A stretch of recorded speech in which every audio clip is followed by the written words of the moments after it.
Véronique Langlais danse un petit peu. Je me suis dit, elle va se lâcher, elle va chanter, elle va danser. Non. Oui, Elle reste dans son rôle. J'adore Joséphine Baker. Véronique Langlais est avec nous, Caroline Pilastre à la Okili. Oui, donc vous l'avez reconnue, la danseuse, chanteuse, icône de la résistance militante antiraciste, Joséphine Baker, qui fera donc son entrée au Panthéon. Ce sera le 30 novembre prochain. Ce sera d'ailleurs la première femme noire à y figurer. Une nouvelle qui doit ravir la Dordogne, puisque je vous rappelle que la chanteuse y a vécu. Faut-il panthéoniser Joséphine Baker? Est-ce que vous approuvez la décision du chef de l'État? 0826 300 300, c'est le numéro du standard de Sud Radio pour réagir. Et puis, vous votez évidemment sur YouTube, Facebook, sur le compte Twitter de Sud Radio, où pour l'instant, c'est plutôt assez serré. Vous dites non, vous n'approuvez pas la décision du chef de l'État. Pour l'instant, c'est assez serré. Vous dites non à 53%, mais évidemment, on va en débattre et peut-être que les vraies voix vont vous faire changer d'avis. Caroline Pilastre qui est avec nous, consultante dans le domaine du handicap visuel, Ala Okili, journaliste Sud Radio, Véronique Langlais, présidente des Bouchers de Paris. Tiens, Caroline Pilastre, alors est-ce qu'il a eu raison, le chef de l'État, de panthéoniser Joséphine Baker? C'est mûrement réfléchi, il a annoncé ça il y a quelques jours. Personnellement, je suis ravie que Joséphine Baker rentre au Panthéon, au même titre que Madame Simone Veil, qui est mon modèle par excellence. Je vais vous dire pourquoi. Parce que représente Joséphine Baker? C'est un symbole, bien évidemment. Ce n'est pas qu'une danseuse et qu'une chanteuse. Bien sûr que non. C'est une femme qui vient d'un milieu très pauvre aux États-Unis. Elle a décidé de s'émanciper. C'est une résistante qui n'est pas une résistante de pacotille, contrairement à beaucoup d'autres. Elle a lutté, tu l'as rappelé, pour les droits civiques auprès de Martin Luther King. Donc c'est une antiraciste. N'en déplaise à beaucoup de décolonialistes, c'est le symbole par excellence de l'universalisme, puisque quand elle est arrivée en France, elle était extrêmement étonnée, et ça l'a même heurtée, de pouvoir monter dans un bus et de s'asseoir à côté des Blancs, chose qui était impensable, évidemment, aux États-Unis. Il faut quand même rappeler le contexte. Elle a résisté, elle a passé des messages contre les nazis. Il faut avoir un courage Elle le faisait monstre. notamment en musique, dans ses partitions de musique. Elle transmettait des codes aux alliés. C'est une femme émancipée, c'est une femme féministe, c'est une femme qui s'est battue contre le racisme, contre l'antisémitisme. Elle était extrêmement libre. Elle s'est mariée 4 fois, dont 2 fois où elle a été mariée de force aux États-Unis. Donc quel parcours. Donc si on ne met pas en avant des exemples comme elle, qui est-ce qu'on met en avant? Bien sûr que vous avez des héros et des héroïnes du quotidien. Et pour en revenir à la polémique, oui, c'est de la politique ce que fait Monsieur Macron, mais tout est politique. Nous sommes dans un pays politisé par excellence. Alors j'ai envie de vous dire, je préfère une Joséphine Baker que quelqu'un qui aura moins de légitimité qu'elle par rapport à tout le parcours de vie qu'a représenté cette femme et qui est encore un exemple pour beaucoup d'entre nous. Donc après, évidemment, Emmanuel Macron a pris la décision, mais on lui a demandé de panthéoniser Joséphine Baker. Il y a eu 37 000, plus précisément, signataires dans cette pétition initiée par des artistes, notamment, et la famille de Joséphine Baker. Ala Okili. Un jour, j'ai réalisé que j'habitais dans un pays où j'avais peur d'être noire. C'était un pays réservé aux Blancs. Il n'y avait pas de place pour les Noirs. J'étouffais aux États-Unis.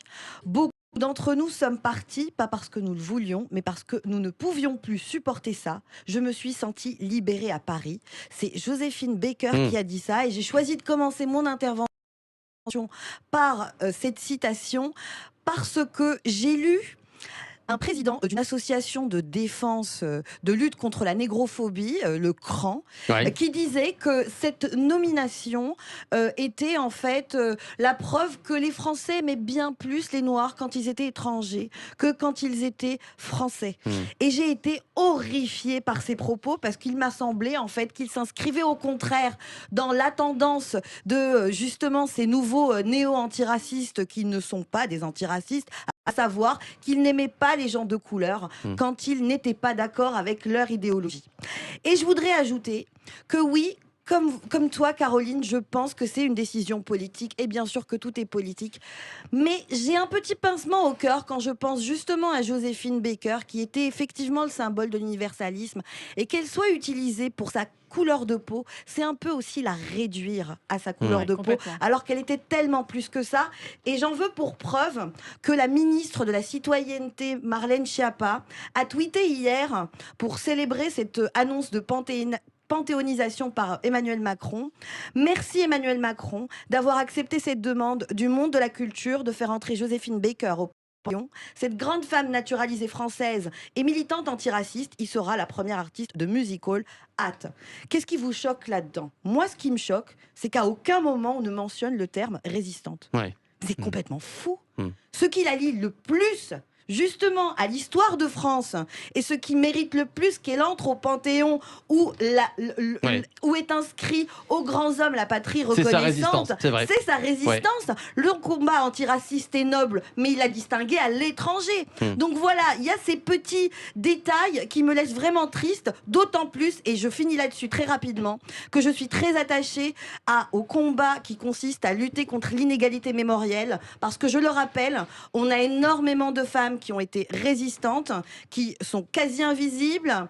6 seulement ont été compagnons de la libération, dont Marcel Henry, que personne ne connaît. Je trouve ça terriblement injuste. Donc c'est une raison de plus pour laquelle je soutiens l'entrée de Joséphine Baker au Panthéon. au Panthéon. Véronique Langlais, juste après on viendra sur le côté coup de com', pas de coup de com' d'Emmanuel Macron. Ça revient beaucoup, ça, Véronique Langlais. Alors moi, j'ai sauté de joie quand elle a été nommée hier, quand j'ai reçu la nouvelle hier, parce que Joséphine Baker, oui, c'était une résistante, mais c'est quand même une personne qui a donné la lumière sur notre pays à travers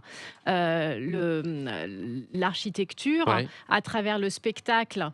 Par rapport à ce qu'elle faisait, à travers aussi, elle a été ambassadrice de la mode, ça on ne le dit pas, elle a montré la lumière de la mode parisienne à travers le monde. Elle a aussi donc été résistante, ça on le dit, lors du début du conflit en 39 puis en 40. Avec le général de Gaulle. Donc c'est quelqu'un qui s'est impliqué vraiment pour les valeurs. Au niveau aussi de la chanson, quand elle chantait « J'ai deux amours, mon pays et Paris », c'est quand même une chanson qui a fait le tour du monde, qui nous a encore mis en lumière par rapport à ses spectacles. Enfin, c'est une personne qui est, pour moi, couteau suisse. Et rien que de la valoriser dans son entrée au Panthéon, c'est aussi mettre en lumière toutes les activités qu'elle a eues et les gens qui sont derrière. Donc, c'est pas juste la femme noire. D'ailleurs, je vais vous dire la vérité. Moi, quand j'aime les gens, je vois pas leur couleur de peau. Et comme la majorité d'entre nous, parce que tu es normalement constituée. Et voilà. Après, le fait, si je puis me permettre, de dire qu'elle est noire, moi, ça me choque pas plus que ça. Je vais vous expliquer pourquoi. Parce que on est tous transcendés d'une cause ou d'une douleur dans la vie quand on vit quelque chose de difficile. Donc, il faut bien partir justement de ce postulat pour en faire un bénéfice, quel qu'il soit. Moi, je vais vous le dire. Alors, évidemment, je ne suis pas à la hauteur d'une Simone Veil ou du Joséphine Baker, mais mon handicap m'a amené à toutes mes actions. C'est lié à cette souffrance, à cette douleur. Et donc, à chacun de décider ce qu'on fait d'une souffrance qui est ancrée en soi. Et elle est partie justement de cette difficulté de vie pour être Joséphine Baker, connue internationalement. Et puis alors, vous savez, quand on dit que l'État français est raciste, mais ça, c'est le contre-pied absolu. Elle a été naturalisée en 1937, pardonnez-moi. La France est tellement raciste pour les pros. Mais elle s'est mariée aussi. Cancel culture. Oui, elle a adopté 12 enfants, on connaît sa vie. Mais donc, j'ai envie de vous dire, si nous étions un pays aussi raciste que ça, elle n'aurait pas eu le parcours qu'elle a eu chez nous. Tout à fait. Alors, sur le côté, on en parle beaucoup, coup de com' d'Emmanuel Macron. Évidemment que cette entrée au Panthéon lui sert, Laou Kili, évidemment. Oui, absolument. Et ce qui me désole, c'est que je sais très bien dans quel sens ça lui sert. C'est dans la continuité de toutes ces mesures qui sont pas profondément anti-universalistes à mon sens. On parle quand même de l'instauration de ces fameux quotas ethniques et ou du genre dans les universités et dans les entreprises. Aujourd'hui, on a eu après cette fameuse commission qui s'est rassemblée pour changer les noms de rue en rendant étrangers des gens qui sont parfaitement inscrits comme français dans l'inconscient collectif, qui aurait pensé que Louis de Funès n'était pas français. On découvre, ah non, mais comme il s'appelle de Funès, il est espagnol en fait. Bah bref. Et aujourd'hui, on utilise Joséphine Baker pour dire, tenez, encore voilà des croquettes pour tous ceux qui sont demandeurs de multiculturalisme, de prétendue diversité de couleurs et sûrement pas de diversité de pluralité d'opinions. Donc oui, ça me désole. Mais je ne pense pas que ça va lui servir, parce qu'il ne faut pas oublier qu'aux yeux de ces gens-là, Emmanuel Macron, président de la République, ne sera jamais rien d'autre qu'un mâle blanc cis het. Alors mais je rappelle au passage qu'Emmanuel Macron est à 41% d'opinion favorable. C'est quand même un record pour un chef de l'État. À un an de la fin du quinquennat, François Hollande, par exemple, était à 16%. Oui, mais attendons que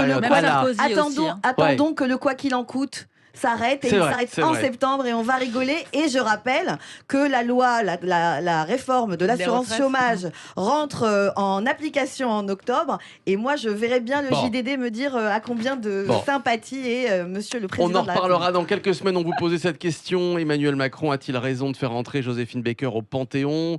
Eh ben, c'est du 50-50. Voilà, 50% oui, 50% non. Vous pouvez continuer de voter. C'est pas parce que le débat s'arrête que vous pouvez pas donner votre avis. 0826 300 300. On passe tout de suite au deuxième débat des vraies voix.